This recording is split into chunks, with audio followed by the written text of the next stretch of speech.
2020, Elon Musk confidentially declared that his company would land the first human on Mars by 2026. It's now 2024, and from what we can see, Musk hasn't had any luck. And with just 2 years remaining until his predicted date, the prospect of seeing a human on Mars is, to put it mildly, unlikely. Meanwhile, NASA seems to be in no hurry. They're just now planning missions to the moon, again. But even these missions are constantly being postponed. So what went wrong? In this video, you'll learn, why is it so hard to travel to Mars from Earth? Why have we already traveled to the moon, but not yet to Mars? How and when is it planned to travel to Mars? How are we going to conquer Mars? Please like this video and subscribe to our channel for more fascinating educational content.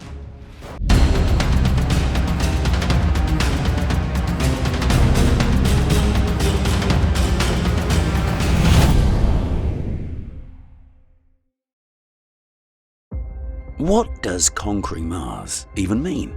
For most people, this means, at the very least, to have a person fly there and plant a flag, or to build a base with regularly rotating staff like on the ISS, or even to terraform Mars, that is, to deliberately change its conditions so much that it would resemble Earth.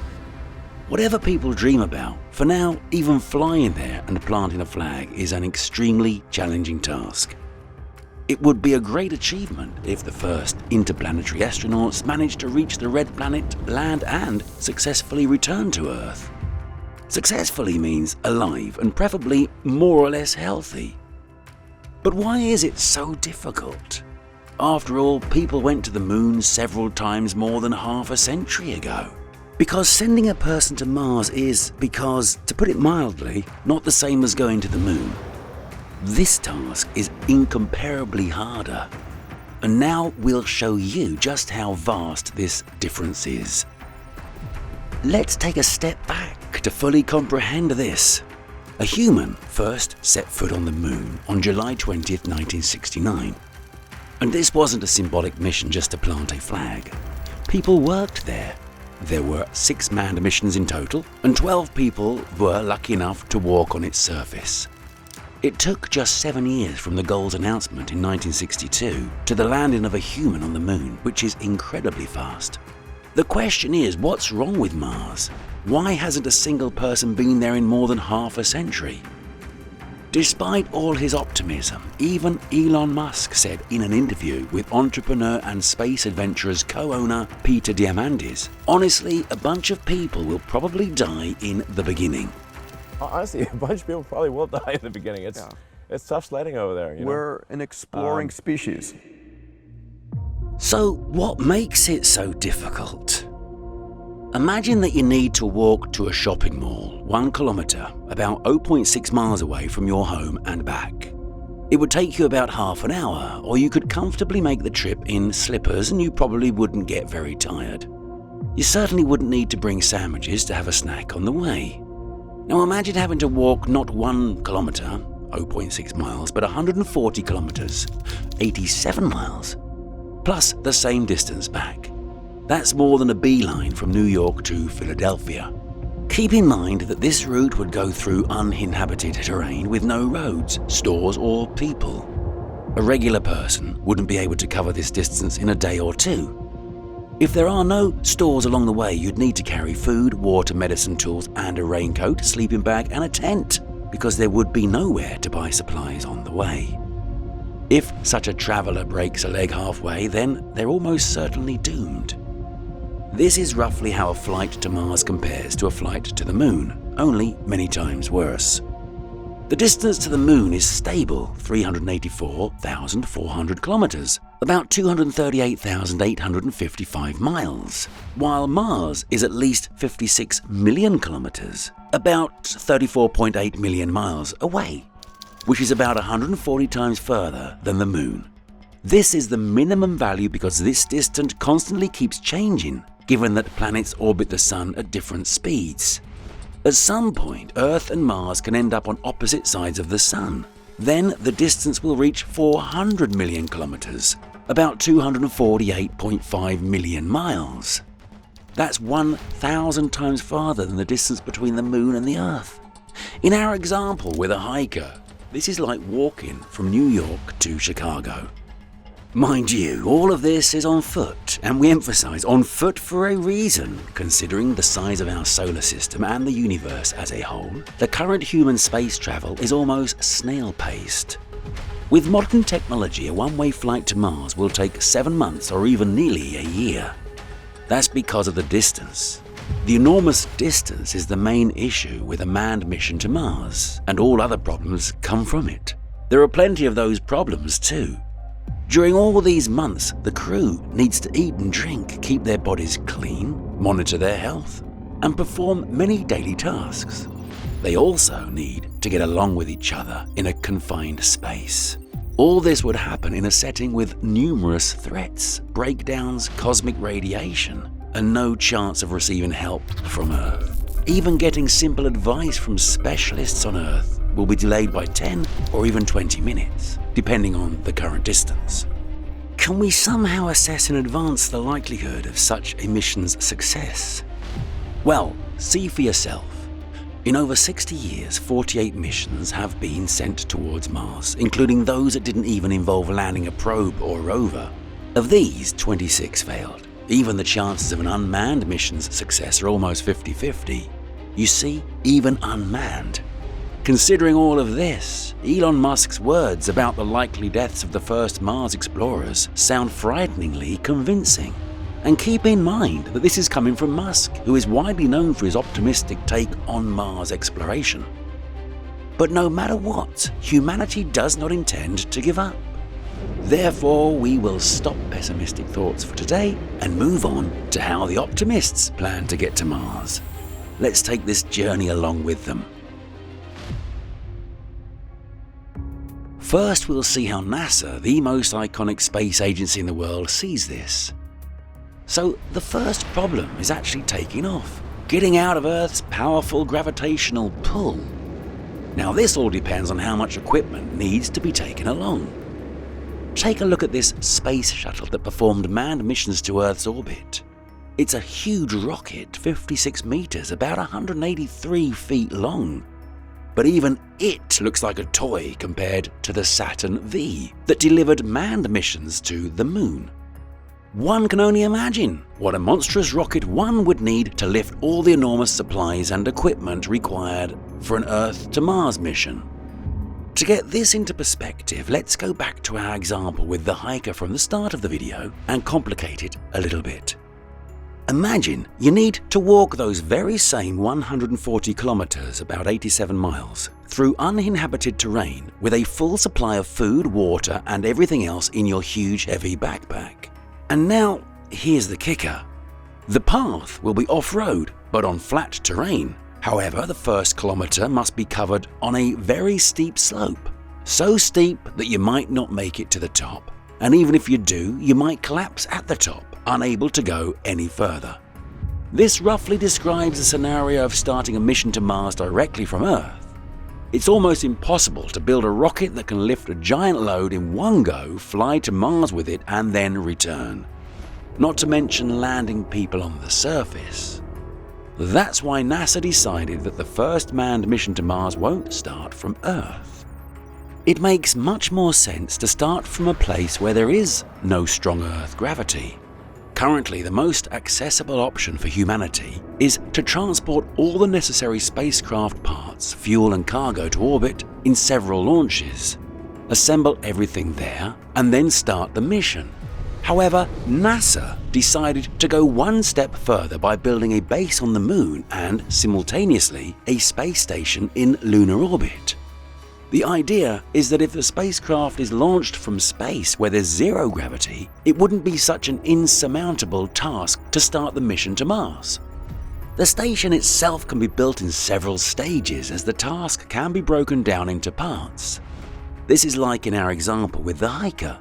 First, you'd run several times up the mentioned slope to carry provisions, water, and everything else during several trips. You'd then store it all in a simple but built in advance and only then set off with a heavy backpack, but on flat terrain. Actually, this is a very serious program that has been in development for several years. It's called Artemis, and there has already been a successful flight within its framework. No, we haven't missed anything. People haven't returned to the moon yet, but humanity is now closer to this goal than it has been in the past 50 years. The Artemis program includes many stages. So far, only the first stage has been successfully completed. In November 2022, NASA launched the SLS rocket, which was designed based on technologies of the Saturn V rocket and reusable space shuttle ships. It delivered the Orion spacecraft to the moon, which was sent without a crew for the first mission. It orbited the moon and safely returned to Earth. This was the Artemis 1 mission. Artemis 2 will follow the same route but with a crew in September 2025. According to the plan, astronauts will fly to the moon without landing. During this mission, they'll confirm that all spacecraft systems are fully functional in deep space conditions. The flight is expected to take 10 days, which includes orbiting the moon. The Artemis 3 mission will involve landing astronauts on the moon for the first time in half a century. The Orion spacecraft is not designed to land on the moon, so the lunar spaceship module developed by SpaceX will be used for this task. Orion and the lunar starship module will meet in lunar orbit. Then the astronauts will transfer to the lunar starship for the descent to the lunar surface. The astronauts will spend about 7 days on the moon exploring the South Pole region and establishing a base. This mission will set a record for the longest human stay on the moon, surpassing the 72-hour mission of Apollo 17. The internal volume of the lunar starship module would provide much more comfort compared to the Apollo mission vehicles.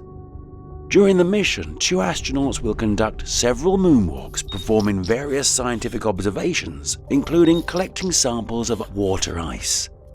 Let's try to look even further into the future, when the red planet will be within our arm's reach, in every sense of the word.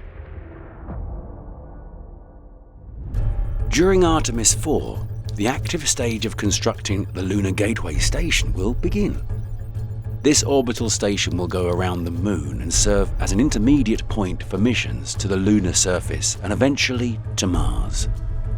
The first step is the launch of 2 key modules of the future station, the Power and Propulsion Element, PPE, and the Habitation and Logistics Outpost, HALO, on the Falcon Heavy rocket, scheduled for 2027. They'll be sent into space in a single cluster. It will take approximately a year for the modules to reach their target orbit.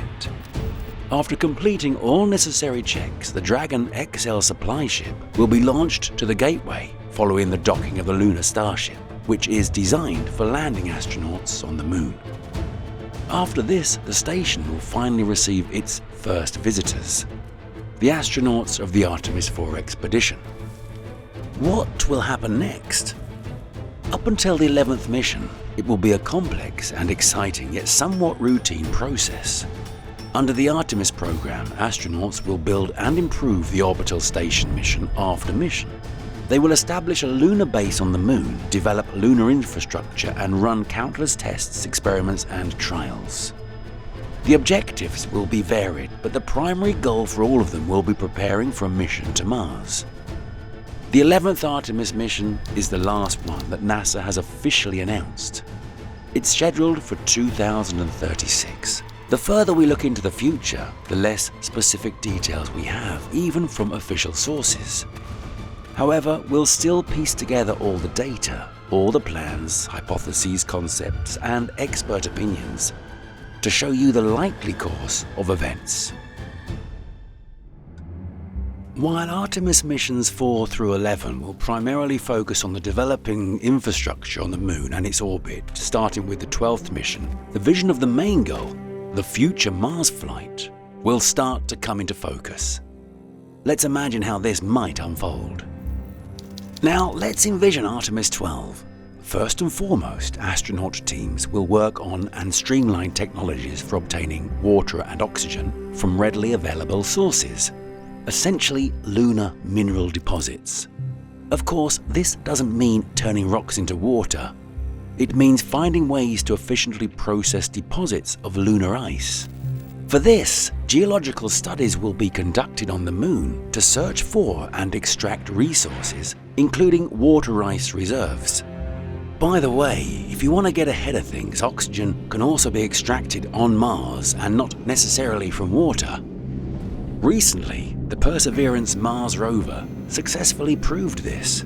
It utilized MOXIE, Mars Oxygen In Situ Resource Utilization Experiment, a kit designed to experiment with extracting oxygen from the carbon dioxide in Mars's atmosphere. So the prospects are promising, but let's return to the Moon. What else can be done there to prepare us for a mission to Mars? During Artemis 13, astronauts will likely refine the rapid construction technology. These technologies will be essential for long-term lunar missions, so they'll have to be developed on the Moon first and then transferred to Mars. For this, NASA is exploring innovative approaches. The agency is seriously considering 3D printing as a technology for creating habitats on the Moon and Mars. In 2020, it signed a contract with ICON, a company specializing in innovative construction technologies. The idea of using lunar regolith for building bases and protective structures using 3D printing technology is also being considered. Analog missions will be a crucial component of the subsequent program missions. Starting with Artemis 14 and continuing through Artemis 20, NASA will conduct analog tests on the Moon to evaluate the capabilities of future Martian habitat capsules, suites, and life support systems. NASA plans to use the fission surface power system to generate energy on the Moon. This is a pinnacle of engineering. A power plant capable of converting the energy from uranium atom fission into electrical energy. Essentially, it is a compact nuclear reactor.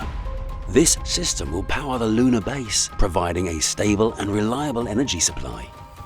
Several such systems will be implemented so that one system can replace another in case of failure, ensuring the base's additional protection and stable operation. The power output of one nuclear energy system will be 40 kilowatts.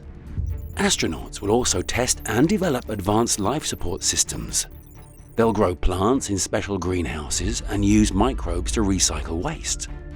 The recycling process will produce oxygen and food. For instance, astronauts will be able to use lunar soil in hydroponic setups to grow vegetables, and microbes will help convert organic waste into fertilizers for plants. Astronauts will study the effects of low gravity and radiation on bone mass, as well as the impact of living in confined spaces on mental health. Telescopes will be installed to observe space without the interference of Earth's atmosphere. By the 20th mission, NASA and its partners will have developed the lunar infrastructure enough for astronaut teams to stay there permanently and feel at home.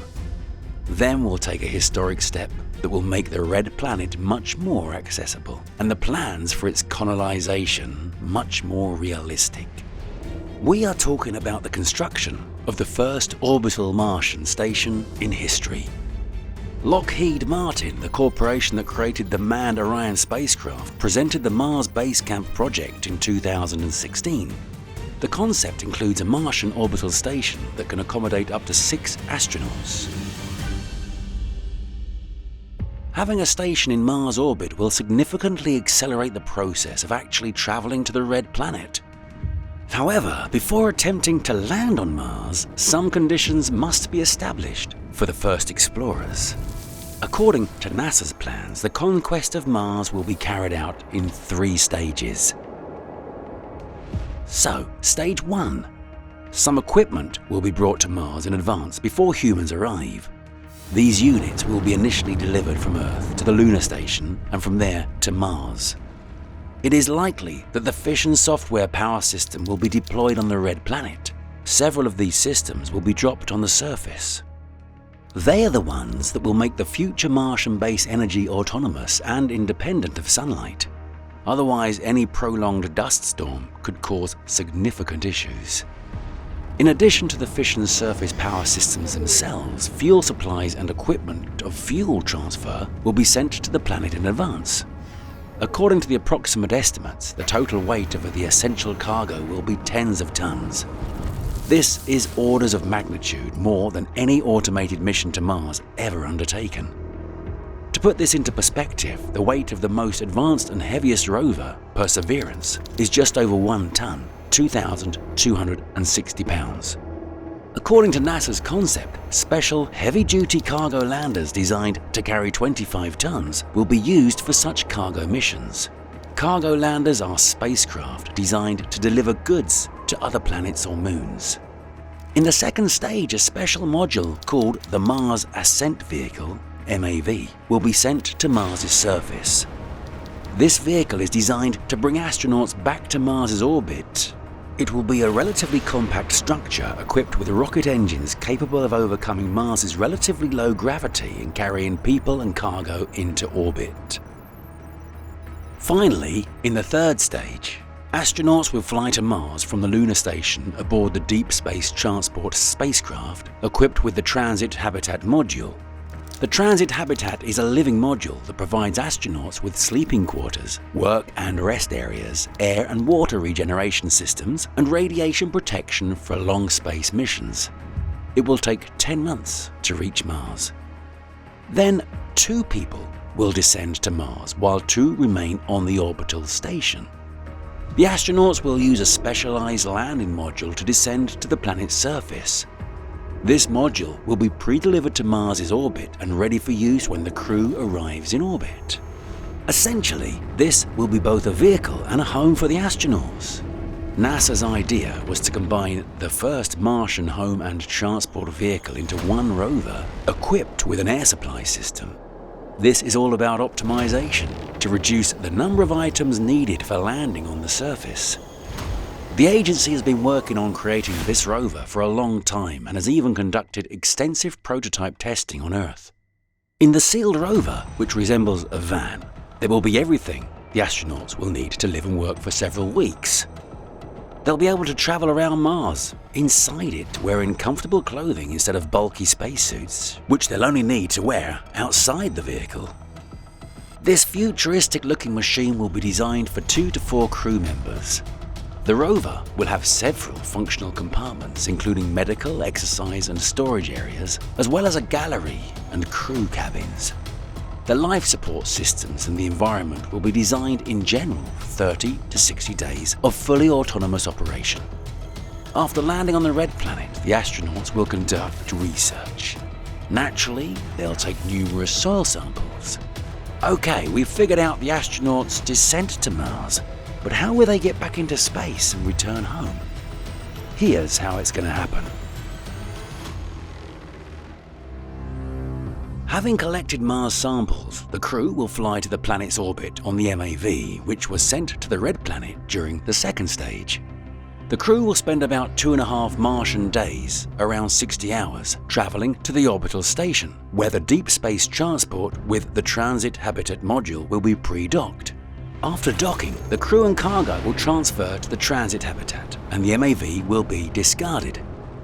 Next, the deep space transport will set out for a long trip back to Earth, which will take approximately 17 months.